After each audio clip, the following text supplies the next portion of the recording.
বাংলাদেশ বিশ্বকাপ ক্রিকেট কত বছর হয় খেলাধুলা শুরু করেছে, এখন পর্যন্ত ভালো মানের আন্তর্জাতিক কোনো স্বর্ণ পদক তারা পেতে পারে নাই। কিন্তু আমার বাংলাদেশের খুদে হাফেজরা ধারাবাহিক 15 থেকে 20 বছর পর্যন্ত গোটা বিশ্বের সাথে চ্যালেঞ্জ করে খুদে হাফেজরা প্রত্যেক বছর একাধিক বাংলাদেশের লাল সবুজ পতাকাকে উদ্দীর্ণ করে আন্তর্জাতিক মানে তারা বাংলাদেশের সম্মানকে উঁচু করে যাচ্ছে, ঠিক কিনা বলে?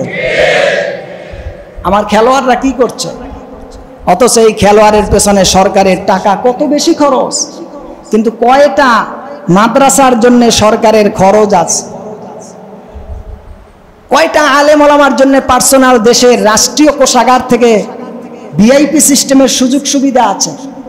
নেই। যেখানে স্বর্ণের মানুষ তৈরি হয় সেখানে রাষ্ট্রীয় পৃষ্ঠপোষকতায় ভালো কোনো অনারাম দেওয়া হয় না, ভালো কোনো সম্মান দেওয়া হয় না। কিন্তু যাদের জন্য রাষ্ট্রীয় কোষাগার থেকে হাজারো কোটি টাকা ব্যয় করা হচ্ছে তারা কিন্তু বাংলাদেশকে তেমন কিছুই দিতে পারতেছে না, ঠিক কিনা বলেন?